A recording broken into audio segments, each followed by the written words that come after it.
Time 12:58 AM, Day 14.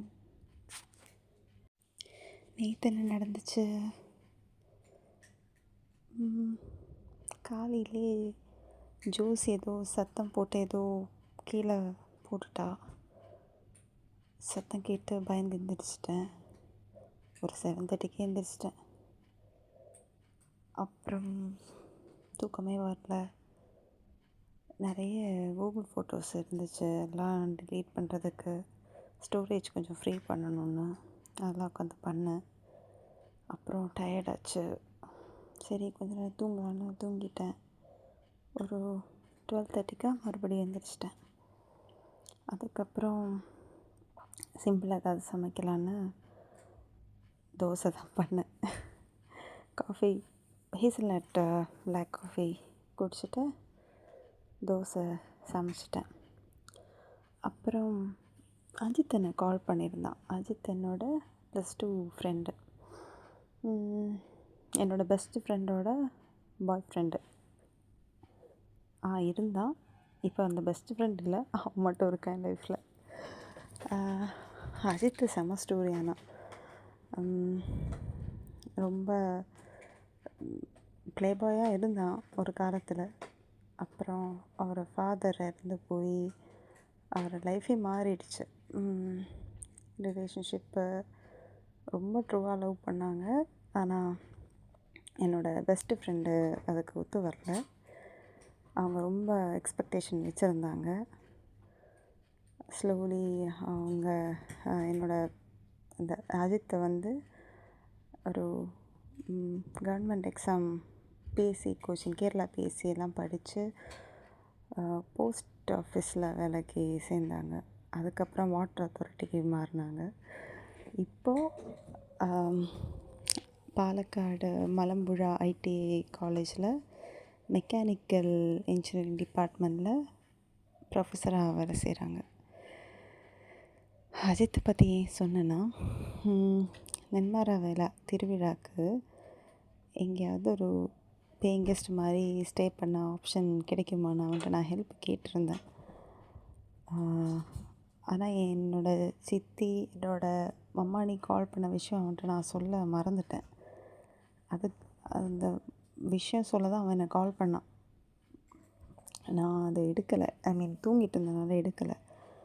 அப்புறம் நான் அவனுக்கு வாய்ஸ் மெசேஜ் அனுப்பினேன். சாரிடா, சொல்ல விட்டுட்டேன், எனக்கு ஆல்ரெடி சித்தி வீட்டில் இல்லை மம்மனி வீட்டில் தங்குற மாதிரி நான் ஐடியாவில் இருக்கேன்னு.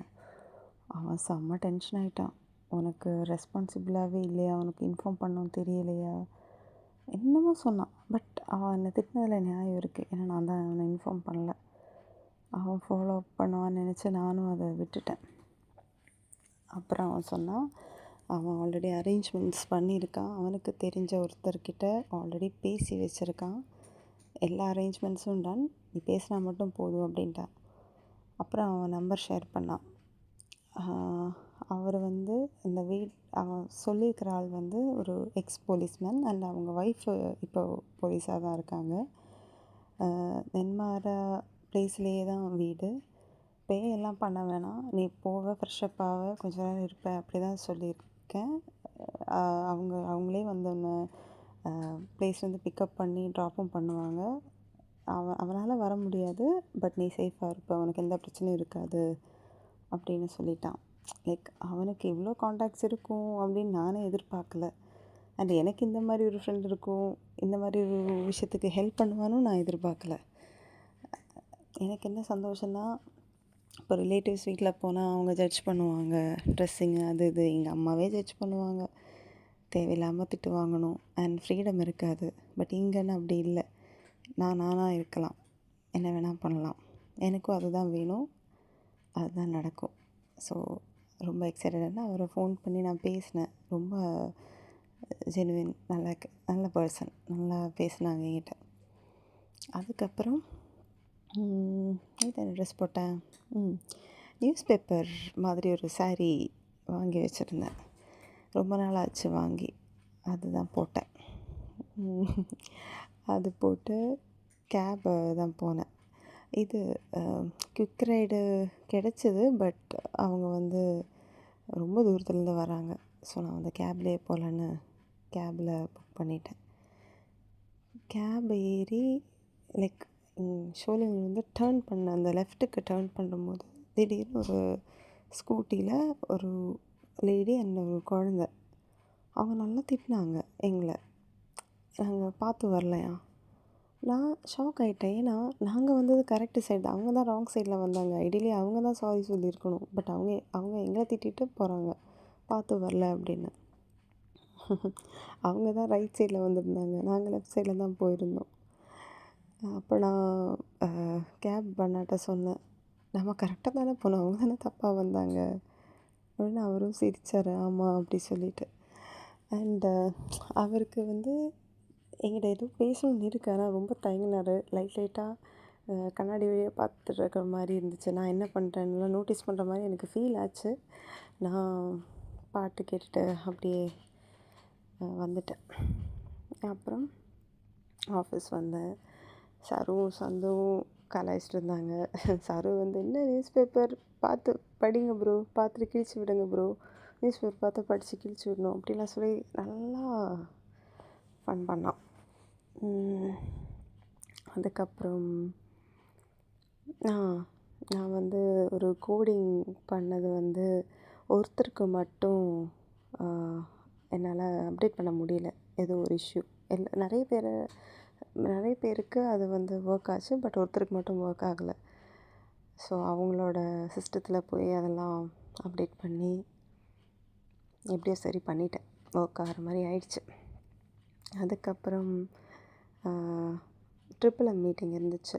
அதாவது மண்டே மார்னிங் மீட்டிங். எங்கள் ஆஃபீஸில் எல்லோரும் அட்டெண்ட் பண்ணுற ஒரு மீட்டிங். அதில் அட்டெண்ட் பண்ணி இருந்தேன். அப்புறம் ஜான் லூத்தர்னு ப்ரைடில் இருக்கிற ஒரு பர்சன். அவர் இப்போ ப்ரைடில் இல்லை, அவர் வேலை விட்டு போயிட்டார். அவருக்கு என்கிட்ட எப்போவுமே பேசணுன்னு இருக்கும், ஆனால் ரொம்ப கூச்ச சுபாவம் என்கிட்ட மட்டும். லைக் பேசவே அவருக்கு வந்ததில்லை. அவர் பேப்பர் போட்டு அதுக்கப்புறம் தான் என்கிட்ட பேசவே வந்தார். அதுவும் ஒரு ப்ராஜெக்ட் விஷயமாக தான் நாங்கள் பேசினோம். அவர் என்கிட்ட பேசணுன்னு சொன்னார் சேட்டில். லைக் நல்ல ஒரு கேரக்டர், லைக் அழகாகவும் இருக்கீங்க அண்ட் கேரக்டர் இன்னும் நல்லா இருக்குது அப்படின்லாம் சொல்லிட்டு ரொம்ப ரொம்ப சந்தோஷமாக இருந்தது. அவர்கிட்ட ஒரு 27 மினிட்ஸ் பேசினேன் நான்.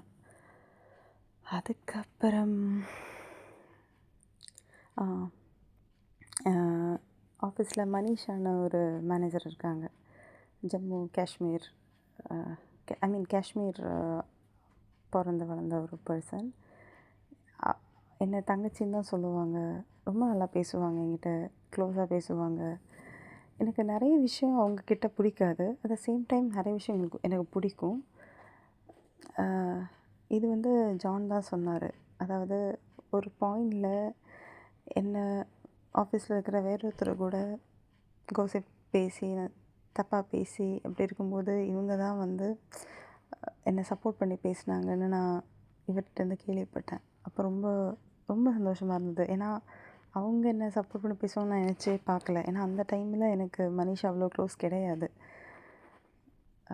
அது தெரிஞ்சப்போ எனக்கு அப்படியே பக்குன்னு ஆயிடுச்சு. அவங்க என்னையே சப்போர்ட் பண்ணி பேசியிருக்காங்க அப்படின்னு. அது ஒரு விஷயம் சந்தோஷமாக இருந்தது. அப்புறம் ஒரு பிரேக்கில் நாங்கள் முட்டை பஜ்ஜி சாப்பிட போனோம். அப்போது அங்கே இருக்கிற அக்கா வந்து அவங்களுக்கு சிலிண்டர் இல்லை வீட்டில், வுட்டில் தான் சமைச்சிட்ருக்காங்க 2 நாளாக, இல்லை எதுவும் புக் பண்ணி கிடைக்கல, சிலிண்டர் வாங்கணும் அப்படின்னு சொல்லிட்டு இருந்தாங்க. அப்போது வந்து என்கிட்ட தான் 2 சிலிண்டர் இருக்கே, ஒன்று வந்து நான் யூஸ் பண்ணிருக்கேன், ஒன்று ஃபில்டாக தான் இருக்குது, நான் வேணால் தரேன் உங்களுக்கு அப்படின்னு சொன்னேன். அவங்க வந்து 3K கொடுக்குறேன், வந்து வாங்கிக்கிறேன் அப்படின்னாங்க. அப்போ நான் கேட்டேன், எதுக்கு 3K, சிலிண்டர் காசு அவ்வளோ வராதே அப்படின்னேன். அப்போ வெளியே அப்படி தான் வாங்குவாங்கன்னு எனக்கு தெரியாது. நான் சொன்னேன், எனக்கு அது அவ்வளோலாம் வேணாம், சிலிண்டர் ஆக்சுவல் காசு என்ன அது மட்டும் பே பண்ணுங்கள் அப்படின்னு. அப்புறம் அவங்க நம்பர்லாம் வாங்கி அப்புறம் என் தம்பி கால் பண்ணான், என் மாமா பையன். அவன் வந்து அக்கா எப்போ வரீங்க திருவிழாவுக்கு உங்களை பிக் பண்ணணும் அப்படி இப்படின்லாம் பிளான் பண்ணான். அப்போ நான் சொன்னேன் எனக்கு வரணும்னு இருக்குது, ஆனால் அங்கே உங்கள் வீட்டில் மட்டும் ஸ்டே பண்ண முடியாது, ஏன்னா எல்லோரும் இருப்பாங்க, எனக்கு அதெல்லாம் ஹேண்டில் பண்ண முடியாது, நான் வேறொரு வீட்டில் இருப்பேன், திருவிழாக்கு இடையில் வந்து உங்களெல்லாம் மீட் பண்ணுறேன் அப்படின்னு சொன்னேன். அவனும் அவனும் என்னை நல்லா கேர் பண்ணுவான்னு நான் எதிர்பார்க்கல. சின்ன வயசில் ரொம்ப அடிதடி சண்டைலாம் போடுவோம். பட் அவனுக்கும் என் மேலே அக்கறை இருக்குதுன்னு தெரிஞ்சப்போ ரொம்ப சந்தோஷமாக இருந்தது. திருவிழா முடிச்சுட்டு திருப்பி பாலக்காடு போகிறதுக்கும் கூடவே வரேன் அப்படின்னா அதுவும் ரொம்ப சந்தோஷமாக இருந்தது. அந்த பிளான் சூப்பர் பிளானாக எக்ஸிக்யூட் ஆனால் ரொம்ப ரொம்ப சந்தோஷம். அதுக்கப்புறம் வேறு என்ன நடந்துச்சு? ப்ராஜெக்ட் எல்லாம் ஓரளவுக்கு நான் அப்டேட் பண்ணிட்டேன். ஒர்க் ஃப்ளோலாம் நிறைய பண்ணி முடிச்சிட்டேன். வேலை கொஞ்சம் கம்மியாக தான் இருந்தது. அப்புறம் பாரதி அக்கா சாப்பாடு எடுத்துகிட்டு வந்தாங்க. நான் 2 தோசை தான் எடுத்துகிட்டு போனேன். அவங்க காரக்குழம்பும் சோறும் கொடுத்தாங்க. சூப்பராக இருந்துச்சு. அவ்வளோ டேஸ்டியாக இருந்துச்சு. அவங்க மாமியார் பண்ணது செம்ம டேஸ்டி இருந்துச்சு. நிறைய சாப்பிட்டேன், வயிறு நிறைய சாப்பிட்டேன். பாரதி அக்காவுக்கு தேங்க்யூ சொன்னேன். அப்புறம் மறுபடியும் கேரம் ஆடினோம். எப்போ வழக்கம் போல் எந்த காயினுமே பாக்கெட்டில் போடல. நான் ஒன்று எய்ம் பண்ணுவேன், வேறு ஒன்று விழும், சம்டைம்ஸ் விழாது, சம்டைம்ஸ் படக்கூட அந்த காயின் மேலே கூட படாது. சரவணன் அவ்வளோ நீ சும்மாவே நிற்கலாம் இதுக்கு அப்படின்னு சொல்லி ரொம்ப கலாய்ச்சிட்டு இருந்தான். ஒரு கட்டத்தில் நானும் சரவணன் தான் டீமு. நான் அவனை கலாய்ச்சிட்டே இருந்தேன். அப்புறம் தான் தெரிஞ்சது அவன் என்ன டீம். நான் கலாய்ச்சி அவன் ஒழுங்காக காயின் போட மாட்டான். அவனே சொன்னான், ஃப்ளவர் நம்ம இந்த டைம் ஒரே டீமு, எதுவும் பேசாதீங்க அப்படின்னா. ஒரு பாயிண்டில் லாஸ்ட்டு, அதாவது ஒரே ஒரு பிளாக் காயின் போட்டால் நாங்கள் வின்னு. ஓகே, அவன் வந்து ஸ்பெசிஃபிக்காக சொன்னான், ஃப்ளவர் காயின் மேலே மட்டும் கை வைக்கிறதே ஆடாமல் கூட இருங்கன்னு. அந்த ஹோல் கேமில் நான் ஒரு காயின் கூட போடல. ஆனால் அந்த லாஸ்ட்டு காயின் நான் போட்டேன். அது எனக்கே ஷாக்காக இருந்துச்சு. அவனுக்கு அதை விட ஷாக்காக இருந்துச்சு. அது ரொம்ப நல்லா இருந்துச்சு. அப்புறம் நிறைய கூகுள் ஃபோட்டோஸ் டிலீட் பண்ணேன். நிறைய மெமரிஸ் ட்ரிகர் ஆச்சு. நல்ல வேலை அதெல்லாம் டிலீட் பண்ணேன். இனிமேல் அதை நான் பார்க்க மாட்டேன், நான் மறந்துடுவேன். ஸோ அதை நினைக்கும் போது கொஞ்சம் சந்தோஷமாக தான் இருக்குது. அப்புறம் வேறு என்ன நடந்துச்சு? வேறு மௌனான்னு ஒரு பொண்ணு இருக்கா ஆஃபீஸில், ப்ரைட் ஒன் டீமில், தெலுங்கு பொண்ணு. இடையில என்கிட்ட பேச வந்தா. அவளாவே ஏதோ ஹாய் சொல்லி பேச வந்தா. ஜாயின் பண்ணி 1 month தான் ஆகும்னு நினைக்கிறேன். இன்றைக்கி அவள் பேச வந்தேன் என் ப்ளேஸுக்கு.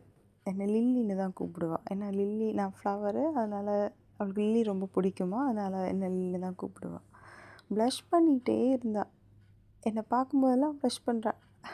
அவள்கிட்ட ஏம்மா ப்ளஷ் பண்ணுறேங்கிட்ட அவளுக்கு தெரியலை, ப்ளஷ் வருது அப்படின்றான்.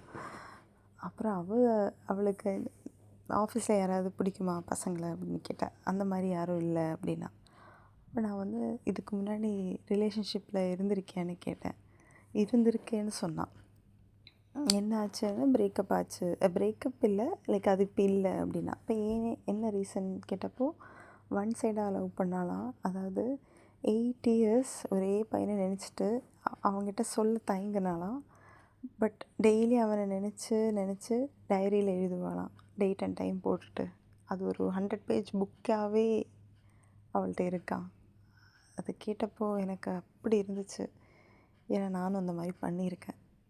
அந்த டைமில் நான் ரிலேஷன்ஷிப்பில் இருந்தேன். பட் 3 months அது எப்படி சொல்கிறது, தெரியாத ஆள். பட் நினச்சி நான் ஒரு நானும் எழுதினேன். எனக்கு அவளை ரிலேட் பண்ண முடிஞ்சுது. அவளோட ஸ்டோரி என்னென்னா, 8 years கழித்து தான் அவள் அந்த பர்சன்ட்ட சொன்னான். அப்போ தான் தெரியுது அந்த பர்சனுக்கு ஆல்ரெடி ஆள் இருக்குது 5 வருஷமானு. அப்புறம் அந்த பையன் வேணான்னு சொல்லி அப்படி அவள் விட்டுட்டாத. எனக்கு அவளோட வலி தெரியுது. எனக்கு அது ஃபீல் ஆகுது. எவ்வளோ லவ் இருந்திருந்தா ஒரு புக்கே எழுதியிருப்பான்னு. ஏன்னா நானும் எழுதியிருக்கேன். எனக்கு ஜேர்னல் அந்த ஹேபிட் இருக்கிறதுனால நினச்சதெல்லாம் எழுதியிருக்கேன், நிறைய எழுதியிருக்கேன். அது மறுபடியும் படிக்கும்போது வலிக்கும். அதை அவள் சொல்லும்போது எனக்கே ஒரு மாதிரி இருந்துச்சு. நான் அவள்கிட்ட கேட்டேன், முடிஞ்சால் நாளைக்கு எடுத்துகிட்டு வா, நானும் என்னோடய புக்கு எடுத்துகிட்டு வரேன், 2 பேரும் எக்ஸ்சேஞ்ச் பண்ணி புக்கு படிச்சுட்டு அழுவோம் அப்படின்னு சொல்லிட்டு சொன்னேன். அவள் இன்னொரு பிட்டு போட்டா. அதாவது நான் எவ்வளோ ஏஜுன்னு கெஸ் பண்ண சொன்னேன். 25 அப்படின்னா, 25, 26 அப்படின்னா எனக்கு கொஞ்சம் வெக்கமாக தான் இருந்துச்சு. அப்புறம் நான் சரவணை கூப்பிட்டேன். சரவணை கேளு, என்னோட ஏஜ் என்ன அப்படின்னு. இது நீ சொன்னது சொல்லு அப்படின்னு சொன்னேன் அந்த பொண்ணுகிட்ட. அவன் அதை விட நான் 44 எனக்கு ஏஜு. அவனோட பெரியம்மா கூட நான் படித்தேன்னா கிளாஸ்மேட்டு. அவங்களோட ரெஃபரலில் தான் அவனுக்கு இங்கே வேலைக்கு சேர்த்தாங்களாம். ஐயோ, நல்ல வேளை அந்த பொண்ணு அதை நம்பலை. அப்புறம் என்ன, இன்னொன்று கேட்டேன், அவனோட ஏஜ்னு கேட்டப்போ அவனுக்கு 23, 24 இருக்குமா. அப்புறம் நான் சொன்னேன், அப்படிலாம் இல்லைம்மா, நாங்கள் 2 பேரும் 31. அவனுக்கு மே வந்தால் 31, எனக்கு ஆல்ரெடி 31 ஆகிடுச்சு அப்படின்னு. நம்பவே முடியல அப்படி இப்படின்னுலாம் சொன்னான். தெலுங்கு பொண்ணு, ரொம்ப எப்படி சொல்கிறது, ரொம்ப ட்ரெடிஷ்னலான பொண்ணு. அவள்கிட்ட நான் கேட்டேன், உனக்கு எந்த மாதிரி பையன்மா வேணும், இன்னும் டைப் என்ன அப்படின்னு கேட்டேன். அதுக்கு அவள் ஒரு டைப் சொன்னான், நல்லா இருந்துச்சு. அதாவது அவளை விட டாலாக இருக்கணுமா, டஸ்கியே அதுதான் பிடிக்குமா. அப்புறம் அவள் வெரி லோ மெயின்டெனன்ஸாக, அதாவது ஒரு 20 ரூபாய் கிட்கேட்டு, அப்புறம் ஒரு பேல்பூரி, இதெல்லாம் கொடுத்தாலே அவள் ஓகே தானா. ட்ரெஸ்ஸு கூட ஒரு 500, 600க்குள்ளே வாங்கி கொடுத்தா போதும். வெரி லோ மெயின்டெனன்ஸ் அக்கா அப்படின்னா. அவள் ஆசைப்பட்ட மாதிரி ஒரு பையனை அவளுக்கு கிடைக்கட்டும். அவள்கிட்ட பேசின ரொம்ப நல்லா இருந்துச்சு. அப்புறம் வேறு என்ன, அப்புறம் கேபில் ஏறி வந்துட்டேன். கேப் ஏறி வீட்டுக்கு கேட்டு திறந்து உள்ளே வரேன். பீட்டா பூனையும் மூனையும் என் சத்தம் நான் கேட்டுட்டு சத்தம் போட்டாங்க. சரி, நான் உங்களை பார்க்க போனால் ஒரு குட்டி பாம்பு, ரொம்ப குட்டி, குடு குடு குடுன்னு ஓடிட்டே இருந்துச்சு. ரொம்ப க்யூட்டாக இருந்துச்சு பார்க்கிங்கில். நான் கூட அப்போ நினச்சேன், வீடியோ எடுத்தேன், அப்போ கூட நினச்சேன், அது யார் கண்ணிலையும் பற்றக்கூடாதுன்னா அதை கொண்டுருவாங்க, அதோட அம்மாவையும் அப்பாவையும் சேர்த்து கொண்டுடுவாங்க. அது எங்கேயும் நல்லா இருக்கட்டும், யார் கண்ணிலையும் படாமல் நல்லா இருக்கட்டும் நினச்சேன். அவ்வளோதான், டே டன். ஆக்சுவலி அது டே 15 தப்பாக சொல்லிட்டேன். இன்னொன்று நடந்துச்சு. அதாவது நான் ஹெச்ஆர் ஒர்க்ஸ் டூலில் ஒரு பிரேக் கால்குலேட் பண்ணுற மாதிரி ஒரு பட்டன் க்ரியேட் பண்ணியிருந்தேன். ஸோ அதுக்கு சீஃப் டெக்னாலஜி ஆஃபீஸர்கிட்ட அப்ரூவல் வாங்க சென்ட் பண்ணியிருந்தேன். ரொம்ப கைண்டாக இருக்கார் அந்த பர்சன். லைக் என் மேனேஜர்லாம் எனக்கு நான் அனுப்புகிற ரிப்ளைலாம் பண்ண மாட்டார். அவர் ஒரு நாள் தான் லேட் ஆச்சு ரிப்ளை பண்ண. அதுக்கு அவ்வளோ அப்பாலஜைஸ் பண்ணார் இமெயிலில். அண்ட் அவரும் இப்போ லேட்டஸ்ட்டாக அனுப்பின கோடிங்க்கு கொஞ்சம் சேஞ்சஸ் பண்ணியிருக்கேன், நீங்கள் டெக்ஸ்ட் பண்ணி பாருங்கள், ஒர்க் ஆச்சுன்னா நம்ம டிப்ளை பண்ணுவோம் எல்லாருக்கும் அப்படின்னாங்க. எனக்கு ரொம்ப சந்தோஷமாக இருந்தது. நான் கோடிங் பர்சன் கிடையாது, but still I was able to do that. And அதுவும் சீஃப் டெக்னாலஜி ஆஃபீஸரை அப்ரூவ் பண்ணியிருக்காங்க அப்படின்னு நினச்சிட்டு. அப்புறம் நான் thank you for your time, appreciated அப்படிலாம் சொல்லி அனுப்பினேன். அதுக்கு அவர் இந்த மாதிரி டிஃப்ரெண்ட்டாக இருந்தால், இந்த மாதிரி ஜாபெல்லாம் எனக்கு பிடிக்கும், கோடிங் திங்க் பண்ண வைக்கிது, எக்ஸைட்டடாக இருந்துச்சு, குட் ஒர்க், குட் ஜாப் எல்லாம் சொல்லி ரெஸ்பாண்ட் பண்ணியிருந்தார். அது நல்லா இருந்துச்சு. அதை ஆட் பண்ண மறந்துட்டேன், அதான்.